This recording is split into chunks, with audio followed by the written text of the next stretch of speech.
Congolais, Congolaises, mes très chers compatriotes, c'est avec un esprit patriotique que je viens auprès de vous pour vous alerter, non seulement vous alerter, mais aussi vous prévenir de ce qui peut arriver si nous continuons avec cette aventure de distraction que nous sommes en train de voir actuellement au sommet de l'État et avec nos autorités. Vous avez tous suivi le discours de l'ancien président Joseph Kabila et nous avons suivi aussi via les réseaux sociaux qu'il est à Goma il y a presque 4 jours. Mais nous sommes en train de constater que les autres, surtout au niveau de Kinshasa, sont en train de se distraire dans des déclarations inutiles, des messages, je lance un message fort à telle personne qui nous aide à rien, pendant que nous sommes en train de courir un risque très dangereux si nous ne voulons pas nous mettre au sérieux. En fait, nous avons tous suivi dans des réseaux sociaux, bien sûr, que le président, l'ex-président Joseph Kabila est arrivé à Goma avec le général John Numbi, qui est de l'ex-Grand Katanga. Et non seulement nous, on pensait que peut-être le président Joseph Kabila viendra pour lancer des dialogues ou chercher une solution à la congolaise, mais son arrivée à Goma a changé plusieurs choses. Peut-être que les autres ne le savent pas parce qu'ils suivent seulement ce qui se passe dans des réseaux sociaux, mais pas en fond ce qui se passe sur le terrain. Au début de cette guerre, nous, les Ouazalendo, recevions plusieurs appels des Congolais de la diaspora qui nous appelaient pour nous encourager, pour dire que non, nous ne devrons pas abandonner notre terre, nous devons nous battre pour défendre notre pays.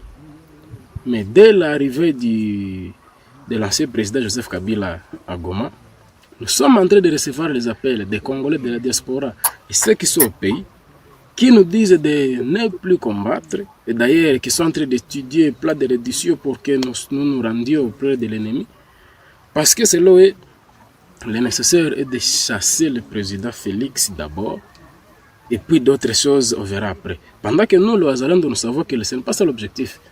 L'objectif, c'est sont nos terres qui sont dans le viseur de l'ennemi. Et nous, on ne peut pas faire cette aventure. Bien sûr que d'autres qui sont peut-être appuyés par les Congolais qui sont diaspora et d'autres qui sont au pays, qui ont cette même idéologie, peuvent céder et changer les cas. Mais nous, on vous alerte pour vous dire que non, on ne doit plus perdre le temps dans des distractions de déclarations. Oh, je lance un message fort à Kabila, un message fort à Nanga, un message fort à Kagame. Oh, tout ça nous aide à rien. Mes très chers compatriotes, ça c'est un message que je dois d'ailleurs adresser au président de la République. Dans l'entourage du président de la République, il y a ceux qui s'enrichissent suite à cette guerre. Il y a ceux qui se font de l'argent suite à cette guerre. Les autres, au nom de Ouazalendo, qui chantent ça, oh, nous représentons le Ouazalendo de telle part, sont en train de bouffer de l'argent de la République. Ils ne peuvent pas vouloir que cette guerre prenne fin. Voilà pourquoi ils sont en train de distraire le président, au lieu de l'aider à prendre de très bonnes décisions pour en finir une fois pour toutes avec ses ennemis. Aujourd'hui, comme je suis en train de vous dire, nous sommes en train d'assister à des distractions, bien sûr au sommet, même au niveau provincial, avec les soi-disant dialogues de Doha. C'est l'ennemi qui profite de tout ça parce qu'elle est en train de gagner le temps, préparer ces éléments. Vous savez tous qu'ils sont en train de prendre de force quelques jeunes et les autres sont en train d'intégrer volontairement. Donc il y a la formation qui se fait dans les Rutshuru, bien sûr. Il y a aussi plusieurs commandes en matériel qui sont en train de commander pour lancer l'assaut dans presque tous les fronts. Et nous, au lieu de dévancer l'ennemi, nous sommes en train de nous distraire avec les aventures de lancer le message.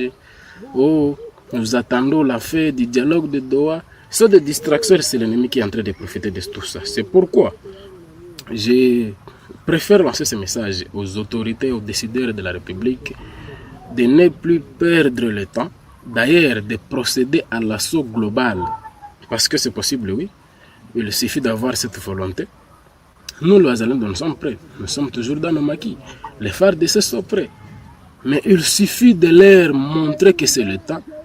Bien sûr, ça sera clair avec la dotation de matériel nécessaire pour mettre fin à cette agression. Et on peut laisser l'assaut et mettre fin à ça. Sinon, si nous continuons à rêver, nous serons surpris dans quelques jours ici. L'ennemi nous lance des assauts dans presque tous les fronts. Et peut-être on ne sera pas en mesure de riposter parce qu'on sera en train de penser que, comme le communiqué a été lancé, d'attendre tout d'abord que le dialogue de Doha prenne fin, et ainsi de suite. On peut être surpris, négativement surpris d'ailleurs, et nous risquons de n'avoir que nos yeux pour pleurer. Mes très chers citoyens, tous ceux qui parlent au président directement, dites-lui que c'est le temps de lancer l'assaut. On n'a plus de temps à perdre. Ne pensez pas que l'ancien président Joseph Kabila peut être là pour rien. Voyez-vous que dès son arrivée, directement le langage de quelques Congolais commence à changer. Ceux qui nous appuyaient d'attaquer sont en train de nous décourager, d'ailleurs, de nous conseiller de nous rendre. Et bien sûr, il y aura quelques groupes de jeunes, soi-disant Wazalendo, qui ne le savent pas, qui vont se rendre. Chose qui va démoraliser d'autres Congolais, d'autres Wazalendo.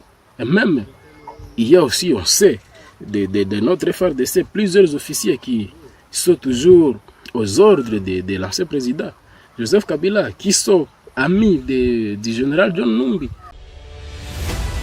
243 Congo Yesika, votre chaîne de veille patriotique, votre chaîne de veille mentale.